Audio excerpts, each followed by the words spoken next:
Изнесох се. Бях една седмица на това място. Мястото, което най-дълго се задържах в Бали. Беше великолепно, наистина. Много беше хубаво. Надявам се да сте видели предното видео, в което съм говорил малко по-подробно за тези неща. Дойдохме да напомпат малко гумата, защото много омекнала и изглежда има някакъв проблем е тук. Ето това изпуска въздух и съответно за 2 дена гумата ми беше изпуснала около половината въздух. Но той каза, че сега няма време и не може да го оправи, така че напомпахме, ще държи още 2 дена без проблеми.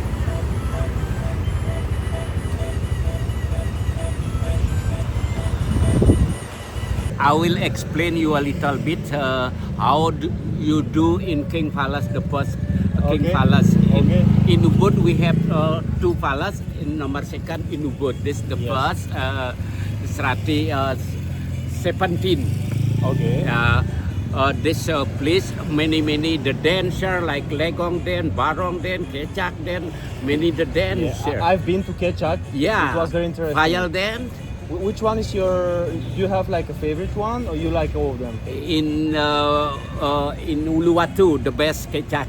Bulgaria. Bulgaria is I like football from Bulgaria. Oh really? You know? Yeah, I know in television.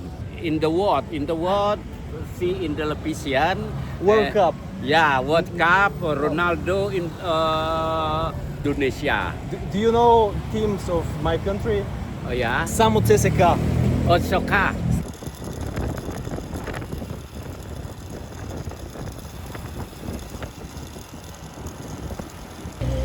Докато си карах по пътя към самата планина, се оказа, че просто видях една купчина хора.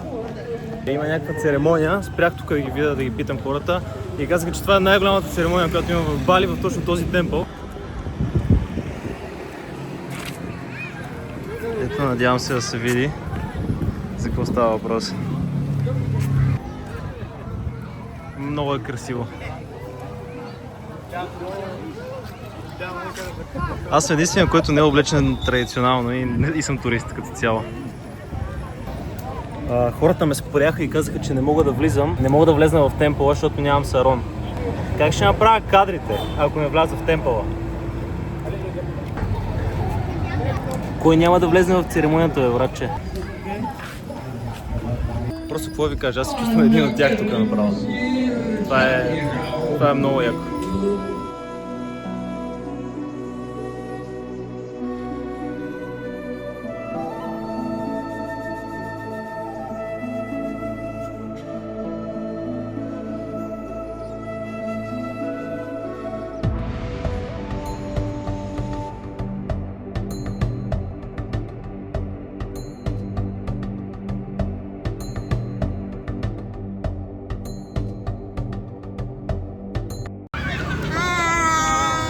Well, this is the way how we feel grateful of life.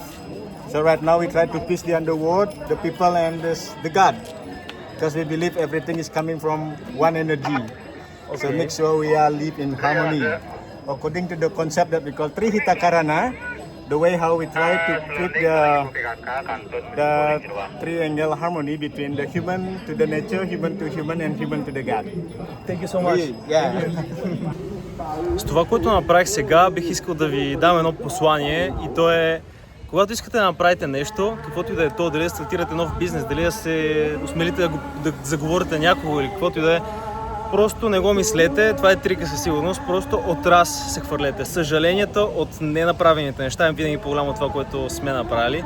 Така че главата горе, правете всичко, каквото искате да правите, наистина. И сега попаднах в някакво брутално задръстване, както се вижда зад мене.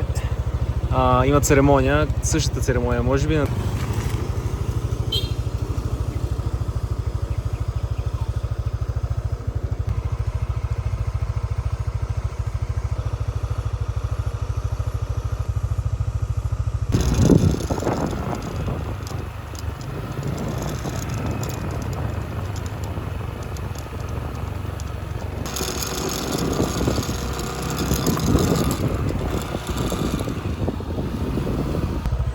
Няма как да не спра тук и да не дам едно кратко обяснение за какво е ето това странно нещо зад мене. А това са фигури, които строят в момента, тъй като Те строят навсякъде, на страшно много места, защото е нещо много стандартно.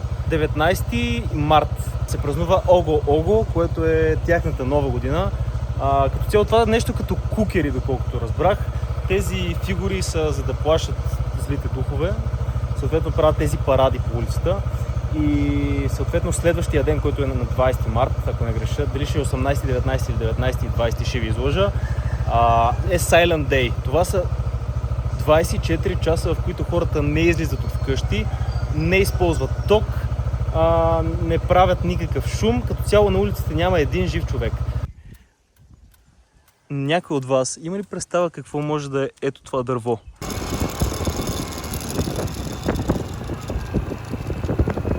Кажете ми, това не е ли най-топ едно носталгичният футболен стадион, който някога сте виждали?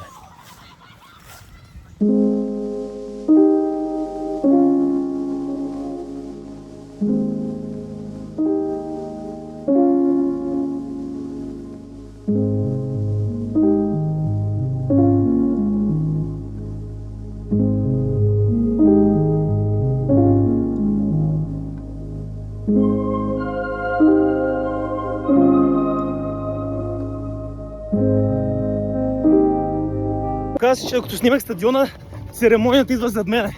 Така че газ. Буквално е зад мене церемонията. Газ. Окей.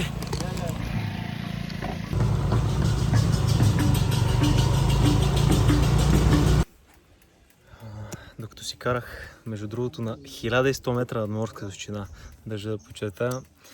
Ето, че има много високи страни, много високи точки на острова, които не подозирах, че има населени места на толкова високо. Видях още една хиндуистка церемония. Няма как да не спра да видя какво става въпрос.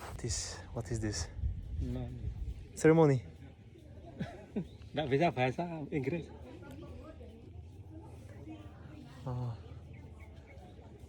But ceremony? English? No? Малко ми е неудобно да ги снимам, честно казвам, хората, защото всички само мене гледат. Те са сигурно 100 човека. И ето самите хора къде са. Честно казвам, до момента някакви цветя хвърляха, нещо подобно. Малко ми е трудно да ви кажа какво се случва. Наистина нямам никаква представа. На човека му казах, че имам само тези пари, които са около... Така на първо око 20, добре 20 стинки лев и 30 някъде. No chili, I don't want spicy. Хора, много е люто тук и затова никакво люто. This is spicy? A little bit, very little bit, just to try.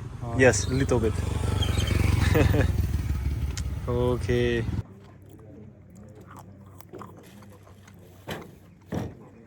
Той каза тофу. Аз дори не съм сигурен, че знам какво точно е тофу. Простете ми за невежеството, но наистина не знам. И е пържено.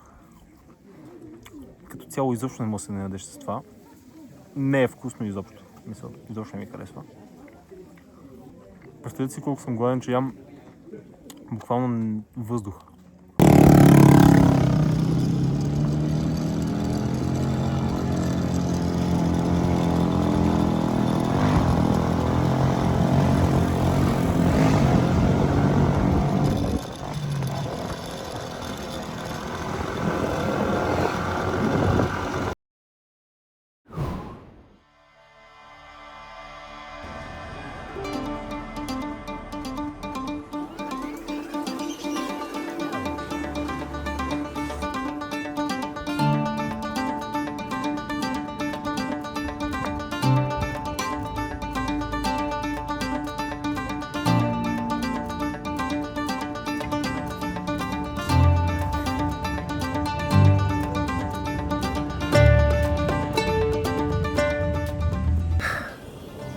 Не знам дали съм го споделял до момента, но аз съм изключителен фен на планината.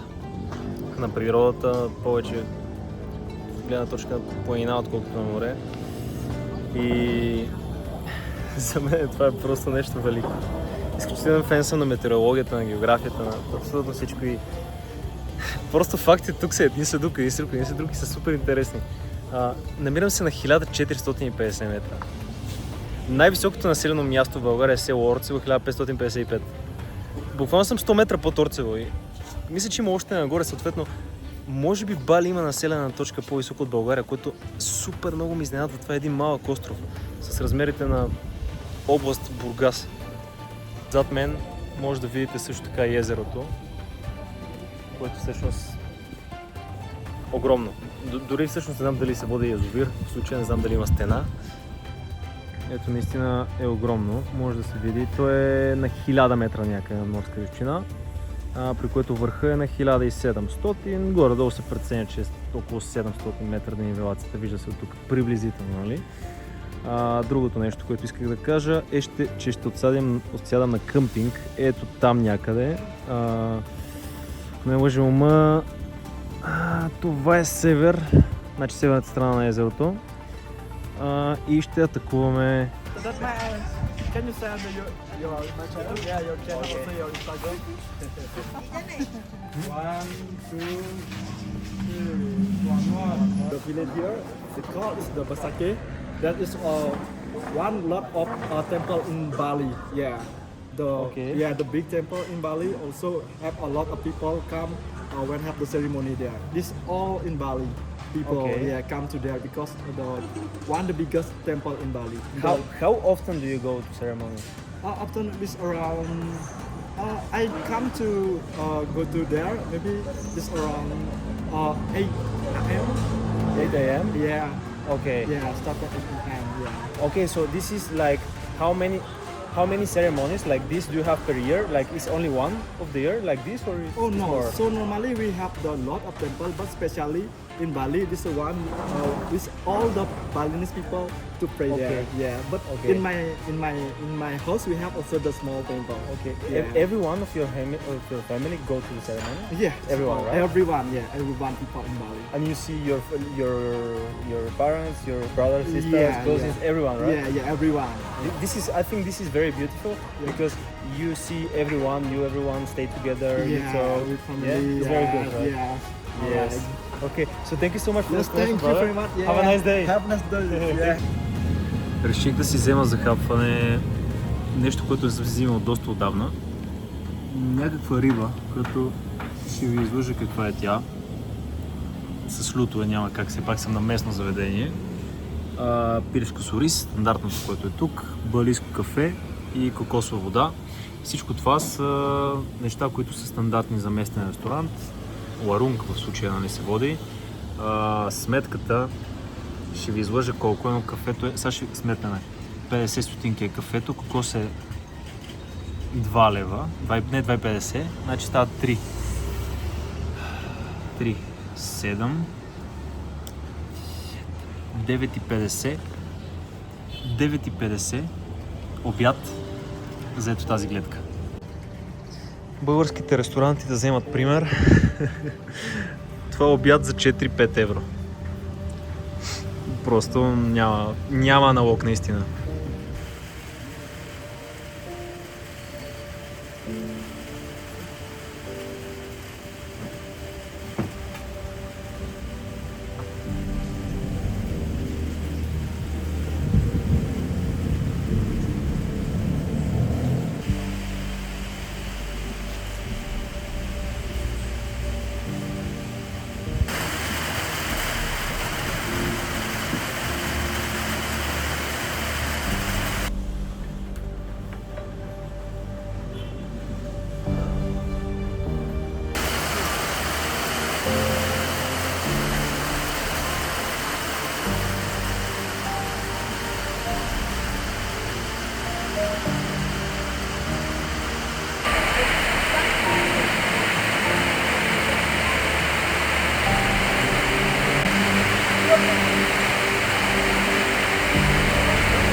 След дългото стоене, което е около 3 часа, което се оказа никак случайно, се озовах тук, където в същия ресторант жената каза, че нейният баща прави всичките тези рисунки. Интересното на тези рисунки е, че се правят от самите камъни, които са от вулкана, т.е. лавата, която се образува в камъни и съответно после се суши и се правят тези рисунки. Каза, че вече почти никой не прави такива. Това са много интересни послания. Това, например, е традиционалното облекло на една дама преди време, когато става въпрос за церемония. Всъщност все още се обличат подобно, но това е било малко по-различно. Това са хората от езерото, как се носили рибата си след улов. Също нещо, което в момента не се използва, не се прави много. Т.е. да се мести така рибата. Като цяло аз се чува какво да си взема, но сега ще ви кажа защо още не съм го решил.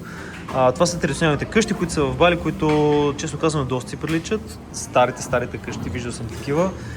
Това е нещо много интересно, което също вече не съществува. На времето жената каза, че баба й е носена така от прабаба й съответно. Увивали си около врата си и на гърба нещо като шал, като одяло, на което са носили децата съответно. Реших да се отбия някъде да пусна дрона, защото просто положението е нещо такова за мене и се отбих без да искам. Мисля, че най-якото заведение, което е в целия регион. Но наистина мястото е прекрасно, наистина аз такова място не съм си представил, че видя изобщо. Да, чакам още малко да падне слънцето, случайно ако мине под облаците по някакъв начин и се получи някаква още по-оранжев тон в ниската част на облаците. И да, надявам се кадрите да се получат добре.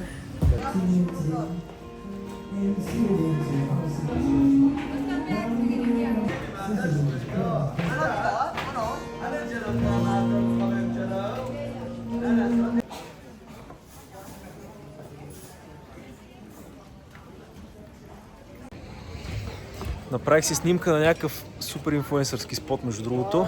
И докато се снимах, защото ми видяха моделските пози, оная китайската мацка отзаде, веднага почна да ме заговаря някакви неща, викаме сингъл ли си, така нататък. А до нея е момчето, който е китаец, аз викам, явно са брат и сестра.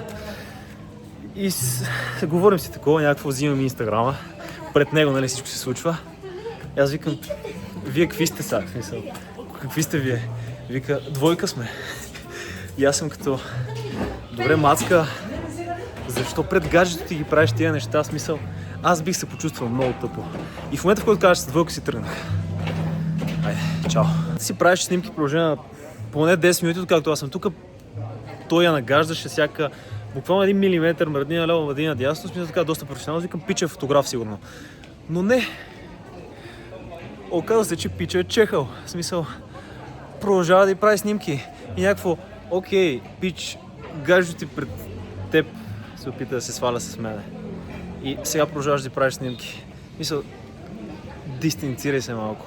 Не мисля, че трябва да се прави така. Когато една жена започне да си прави каквото иска си мъж, мъжът трябва да постави граница, трябва да постави малка стена вече в този момент, малко така, не казвам да бъде невъзпитан, нито груб, просто да бъде сериозен. Защото това става навик. И една жена, когато й дадеш много аванта, тя ще се държи с теб както си иска и тя няма да го прави, защото й харесва, тя ще го прави, защото й го позволяваш. Затова, пичове, дръжте се на място с мацките. Мацките също ще го добрат това. Мисъл, те искат да бъдат, да се държиш с тях, като да им казваш някои неща как да ги правят.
Изглежда езерото се е разширило.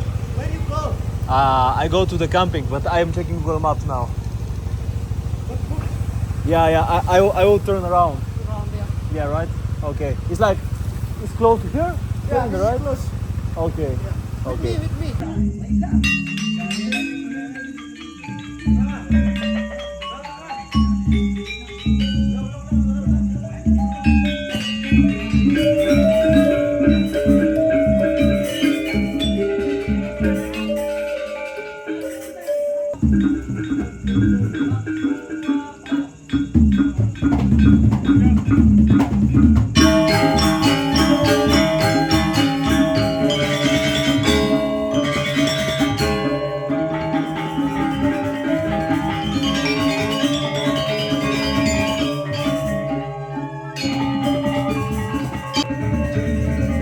Карам си аз и поредното нещо, което виждам. Просто вижте.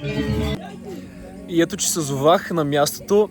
Оказа се наистина много интересно място. Казаха ми, че сутринта тук гледката е някаква невероятна. Сега, за жалост, нищо не мога да видя, нямам представа. Пичовете не спират да искат да се снимат, да правим, да си говорим всичко. Аз не мога да снимам влога. Така де, трябва да го приключим този влог, да ви кажа сега какво стана. Пристигнах и тези пичове веднага ме посрещаха просто страхотно. Те са 15 на човека, всичките са от един клас дори и си говорят техните си глупости, както обичайно. Някакъв странник от друга държава минава, в случая аз. И веднага ме приеха, казаха седни, така разкажи, какво правиш тук, кой си ти. Ама супер любезно, супер невинно, супер такова. И те са по 22-23 години. И начинът им на поведение, шегите им, нещата, които говорят буквално с сравнение, не знам как го сравня смисъл. Изобщо не са на менталитета, който имаме в Европа. Далеч са от това. Доста, наистина много чил хора са. Така да е. Сега часът е 8 и нещо. Надморската височина 1250 метра. Атмосферно налягане ще ви излъжа. Тук е Шаро. Шаро, здравей. Слушат се готини песни отляво, отдясно някакви потъпи. Пичовете ме карат да... Okay, Let's go, okay. Captain Morgan, let's go. Good. Let's go, yeah. How do you say good in Balinese? Jan. Jan. Okay. Jan. You can say chalak. I'm so big. Chala? Chalak, yes. Chalak. Chalak. Like a knife. Chalak. Chalak. No. Chalak is a dick.